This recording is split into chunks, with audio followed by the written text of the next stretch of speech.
ꯏꯃꯥꯟꯅꯕꯤ ꯏꯃꯥꯟꯅꯕꯕꯨ ꯆꯝꯊꯣꯛꯅꯁꯦꯅ ꯄꯨꯔꯒ ꯏꯝꯐꯥꯜ ꯁꯔꯥꯎꯟꯗꯤꯡꯁꯤꯗ ꯕꯖꯥꯔ ꯃꯌꯣꯟꯒꯤ ꯃꯌꯥꯏꯁꯤꯗ ꯂꯩꯔꯤꯕ ꯅꯣꯏꯅ ꯈꯤꯇꯪ ꯂꯝ ꯍꯥꯏꯊꯕꯗ ꯄꯨꯊꯔꯛꯑꯒ ꯆꯝꯊꯣꯛꯅꯁꯦꯅ ꯇꯧꯔꯛꯏꯗꯨꯕꯨ ꯅꯣꯏꯗꯨꯕꯨ ꯍꯨꯔꯥꯜꯂꯨꯕ꯭ꯔꯣ? Hello Junmam from Jiri Chinam Pungu. Sinamam, Pugin Hangi, Mukogi, Watch and Pognabani Hadina, Unavala, Komatamashida, Pimna, Nopal, Tana, Tilamba, Adugi Matanga, Tamlo Wakom Karama, Sinamam, Tamnasi, Jimna, Tano Wakomni, or Tamnasico Jinamam. Wakra Motkra Tamni around the Toiba Toto Morangi Tangaram Toiba Toto Simaramda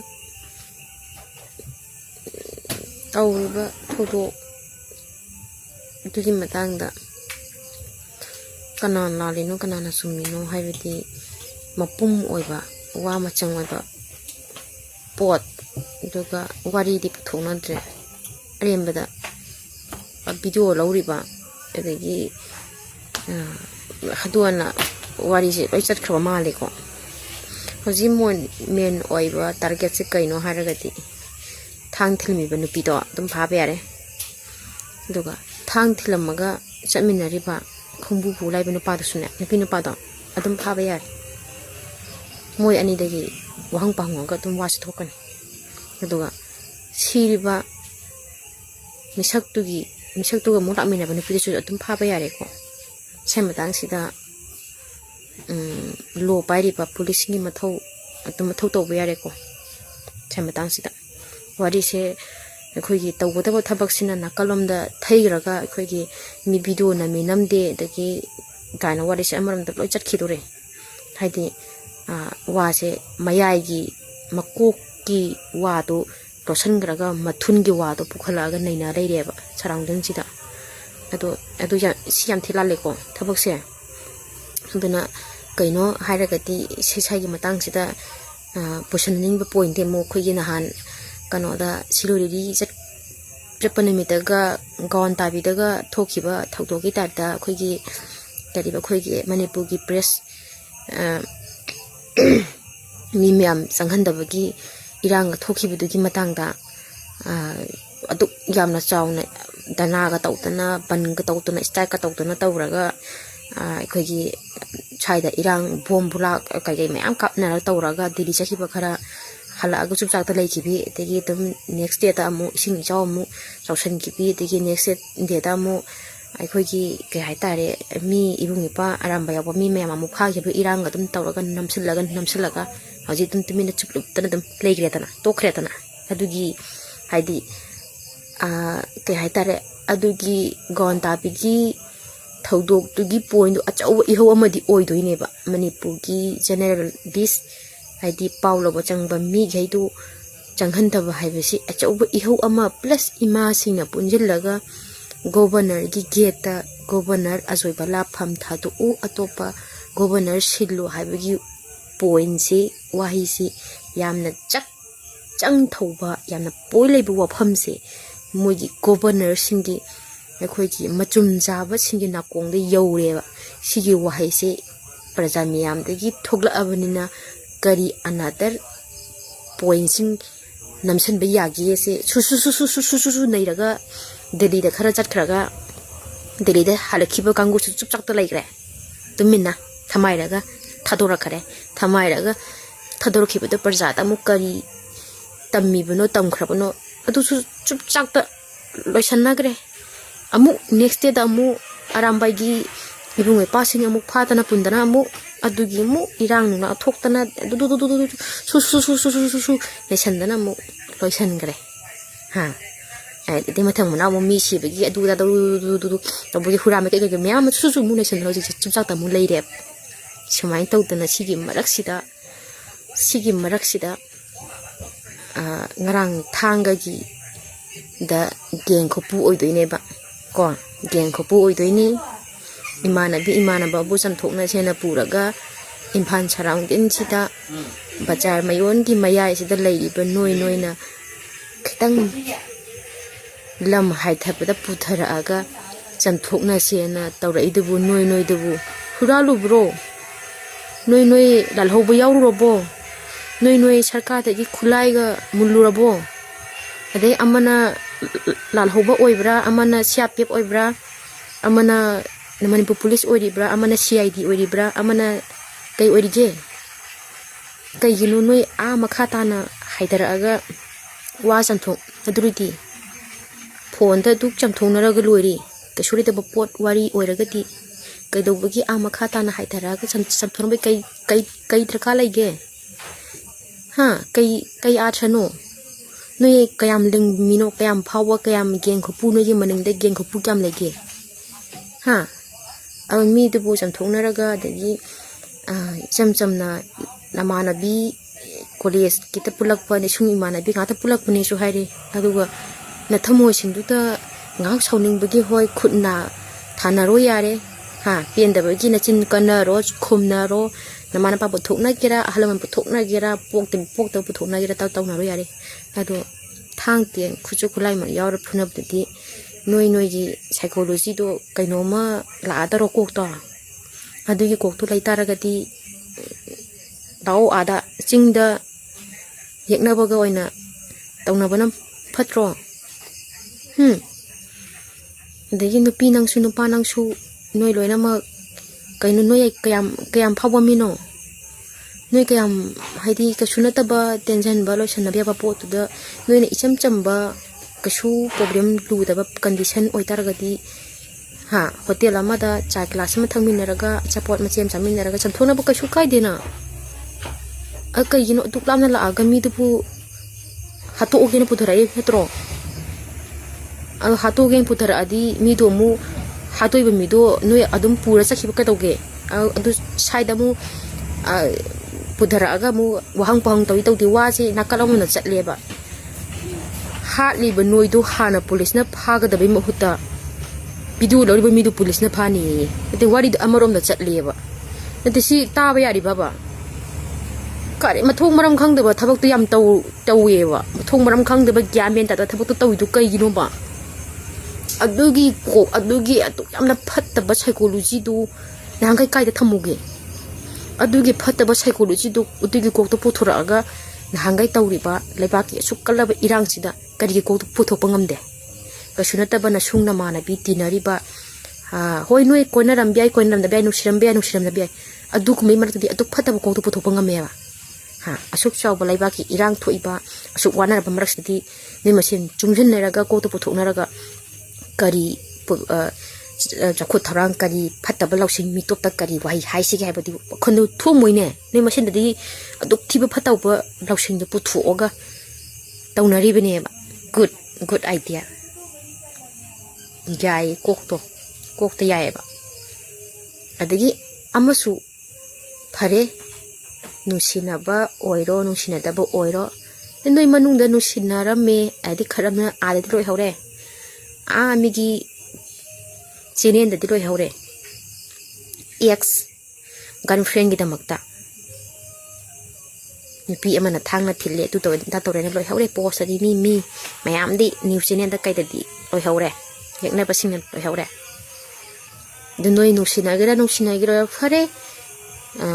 ꯅꯨꯡꯁꯤꯅꯕꯕꯨ ꯑꯣꯏꯔꯣ ꯅꯨꯡꯁꯤꯅꯗꯕꯕꯨ ꯑꯣꯏꯔꯣ, ꯅꯨꯡꯁꯤꯅꯔꯝꯃꯒꯁꯨ ꯀꯩ ꯀꯥꯏꯒꯦ? ꯑꯩꯒ example ꯑꯩꯒ ꯅꯨꯡꯁꯤꯅꯔꯝꯃꯦꯅ ꯈꯜꯂꯁꯤ. ꯑꯩꯁꯦ ꯃꯥꯅ ꯄꯥꯝꯗ꯭ꯔꯦ, ꯃꯥꯅ ꯑꯃꯨꯛ ꯑꯇꯣꯞꯄ ꯅꯨꯄꯤ ꯊꯤꯖꯈꯤꯕꯗ ꯀꯩꯁꯨ ꯀꯥꯏꯗꯦꯅ. ꯅꯨꯡꯁꯤꯅꯕ ꯍꯥꯏꯁꯦ ꯑꯩ ꯄꯥꯝꯗ꯭ꯔꯤꯕꯗꯨ, ꯃꯥꯅ ꯑꯩ ꯄꯥꯝꯗ꯭ꯔꯤꯕꯗꯨ ꯑꯩꯉꯣꯟꯗ ꯀꯔꯤ ꯑꯁꯣꯏꯕ ꯂꯩꯒꯦ ꯍꯥꯏꯕꯗꯨ ꯏꯁꯥꯅ ꯊꯤꯗꯣꯛꯆꯒꯗꯕ ꯅꯠꯇ꯭ꯔꯣ? ꯅꯪꯁꯨ ꯅꯪꯒꯤ ꯀꯣꯏꯅꯖꯕ ꯂꯩꯔꯦꯅ ꯈꯜꯂꯁꯤ. ꯐꯔꯦ, ꯅꯨꯡꯁꯤꯅꯕ ꯍꯥꯏꯁꯦ ꯂꯃꯟ ꯈꯨꯝꯕꯗꯨ ꯔꯕ? ꯅꯨꯡꯁꯤꯅꯕ ꯍꯥꯏꯁꯦ ꯀꯠꯊꯣꯛꯄꯗꯨ ꯅꯠꯇ꯭ꯔꯣ? ꯑꯩꯉꯣꯟꯗꯒꯤ ꯑꯩꯁꯤ ꯃꯥꯅ ꯄꯥꯝꯕꯤꯗ꯭ꯔꯦꯅ ꯆꯠꯈ꯭ꯔꯕꯁꯨ ꯃꯥꯁꯨ ꯃꯥꯒꯤ ꯄꯥꯝꯖꯕ ꯂꯥꯏꯐ ꯄꯥꯔꯠꯅꯔ ꯑꯃ ꯂꯩꯖꯔꯕꯅꯤ. ꯐꯔꯦ, ꯀꯠꯊꯣꯛꯎꯔ ꯂꯣꯏꯔꯦ. ꯃꯥꯅ ꯄꯥꯝꯖꯅ ꯆꯠꯈ꯭ꯔꯕ ꯂꯝꯕꯤꯗꯨꯗꯤ ꯂꯝꯕꯤꯗꯨ ꯑꯗꯨꯝ ꯐꯥꯠꯇꯣꯛꯄꯤꯔꯗꯧꯕꯅꯤ. ꯑꯩꯅ ꯐꯥꯖꯤꯜꯂꯒ ꯄꯨꯟꯁꯤꯜꯂꯒ ꯊꯝꯒꯗꯕ ꯅꯠꯇꯦ. ꯅꯨꯡꯁꯤꯅꯕ ꯍꯥꯏꯁꯦ ꯂꯃꯟ ꯈꯨꯝꯕꯗ ꯅꯠꯇꯦ, ꯀꯠꯊꯣꯛꯄꯗꯨ ꯅꯠꯇ꯭ꯔꯣ? ꯀꯠꯊꯣꯛꯄꯁꯦ ꯈ꯭ꯋꯥꯏꯗꯒꯤ ꯃꯤꯒꯤ ꯃꯃꯜ ꯂꯩꯕ, ꯍꯥꯏꯗꯤ ꯌꯥꯝꯅ ꯐꯖꯔꯕ, ꯅꯨꯡꯁꯤꯕꯒꯤ ꯂꯝꯕꯤꯗꯗꯤ ꯌꯥꯝꯅ ꯃꯒꯨꯟ ꯂꯩꯕ ꯄꯨꯆꯦꯟ ꯑꯃꯅꯦꯅ ꯍꯥꯏ. ꯅꯨꯡꯁꯤꯕꯁꯤ ꯂꯃꯟ ꯈꯨꯝꯕꯗ ꯅꯠꯇꯦ, ꯀꯠꯊꯣꯛꯄꯗꯨꯅꯦ. ꯂꯃꯟ ꯈꯨꯝꯃꯒ sum nungsinadi bira makatro kedoudunu sugumagi maramdi yam hena naina uraga adudi nangna ma do nungsibanati kalakpa natro mi hoba natro ha na thamo de kalak mi hoba na yomaga ai pambidrabaga ai pambidrabanina mi du koina hitaragadi ma jo yakta amar badan pisilak hatoke rangthoke adagi wakhan chen taragadi just adi nupi mayam singje loi chen thaba natro hujik tawriba situation irang mata sida akhoi nupi mayam si loina chen dharadro plus adigi mi gi ima do matom da su lei hai napa su lei banati nangi namaduna nang siba matamda kapadi nang nuai gadra noi gi namaduna noi so dumai thopo egadi nangi namadu kamaina leigani kamaina chaba thakpa khangdana kamai leirangani khallu ne kokto dugan nabuk phataba nangi kanaba phangdraga nangi kano tawba phangdraga mi bo duk patanam piraga aduk geng khopu saraga mi amagi ponsibu kasu leitana live attempt tawbudi madu chumde da madu chumde ko friend haidura inaw pa haidura noi anina tawriba noina tawriba thabuk to yam thina lale ko yam thina lale noi adugi phattaba lawsing kaya to noi kaidagi lakpano kaidi purapano noi yam thina lale ko noi hojiki matam noina tawriba thabuk to yam thina pe haitare nangi ima baba do phajana noi ji phajana gyan ta na bata hanninge dagi noi phajana noi gi kano dagi khut dagi hayeng mama ama mapa ama oirakani haibada noi gi kok to hojik dagi adumaina wakhan khanma ngami dunadi as noi ga naknaba mi singdi noi gi tungi life ti fajarani life ti fajarani phajana noi aduk thina minungsi leitaba aduk thina phattaba lawsing puthokpa ngamba noi gi kok tu aduk minungsi leitaba hoi ngahak saunabagi khut thanau yai phunau yai adubu thangten mak painaraga khut cham yaunabududi as adu mi amagi noi ki kokok to kari no mala e noi gi kok tu mi rakta leiba yatre mayang mana tre haina ta abani ko gyan ta nana wari se wayam haininge wari se tawgadaba thabak tawsi tawdaba thabak tawkumsi aduna atopa uta wa case tane atopa wahi pareng ta thupjan gano thamai gano ko thamai be thabak to taningde arem bada gyan men ta da bida makok ki wa to losal laga mathun gi wa da pukhalakano makok ki wa saga do ba aduga second the kumdrak matam da second gi wa nganga da ba mathang da thari wa nganga da ba adumaina makok ki wa da pathote bidana mathun gi wa da pukhalaga ne naina gano taningde tukuchai taningde ko taningde tukuchai yengba mit yam nai haina di tukuchai ko duna kaim kana di narin yam lairagana na thauna yam lairagana adu an phataba loksing lairadi lao ada adu amna naringjen leiba di amna naringjen leiba loksing lairagadi tham tang kumdro ada training tawse yai ba jan yekna baga oina am thatna ru seba mi ju mi gi masanu pa do siri do mi gi mama duna kayam thina mathamoi chaamgani khallo nang siraga bu noi siraga bu noi gi namana pa dona kamaina leini ha hoi noi pesa nungsa pairam da biai sangga leiram da biai mi gi di masanu pa do ha kamaina thamgani kamaina pulangani nupi ama ni haira mukai no haibiyai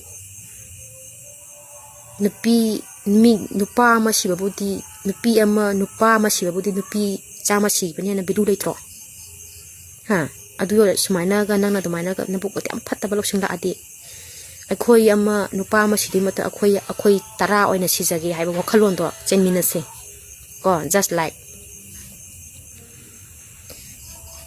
hojiki matamda nupa haiba si yam tang apani khandum na khallo